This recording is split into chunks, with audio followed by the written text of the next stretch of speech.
ഇഖ്ലാസോടെ നിഷ്കളങ്കതയോടെ പ്രതീക്ഷയോടെ പടച്ചവനോട് ദുആ ചെയ്യുകയാണ്.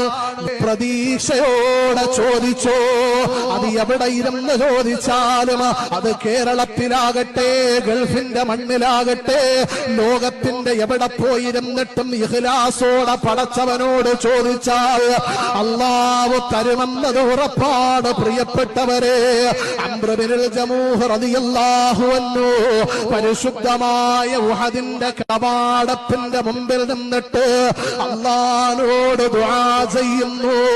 അല്ലാഹുമ്മ ർസുഖ്നി ഷഹാദ. അല്ലാഹുവേ, ഈ അംർ പരിശുദ്ധമായ ഉഹദിന്റെ മണ്ണിൽ വന്നിരിക്കുകയാണ്. ഞാൻ 70 വയസ്സുള്ള മനുഷ്യനാണ്. എനിക്ക് നീ ഒരു ന്യൂനത തന്നിട്ടുണ്ട്. എന്റെ കാല് മുടന്തനാണ്. ഈ മുടന്ത് കാലുമായി ഈ ഉഹദിന്റെ മണ്ണിൽ വന്നത് തിരിച്ച് വീട്ടിലേക്ക് പോകാനില്ല. എന്റെ മക്കൾ എന്നെ കാത്ത് വീട്ടിലിരിപ്പുണ്ട്. എന്റെ ഭാര്യ എന്നെ കാത്ത് വീട്ടിലിരിപ്പുണ്ട്. എന്റെ കുടുംബക്കാരെന്നെ കാത്ത് വീട്ടിലിരിപ്പുണ്ട്. റബ്ബേ, ഈ ഉഹദിന്റെ മണ്ണിൽ നിന്ന് നീ എന്നെ തിരിച്ചു വീട്ടിലേക്ക് പറഞ്ഞു വിടല്ലേ റബ്ബേ.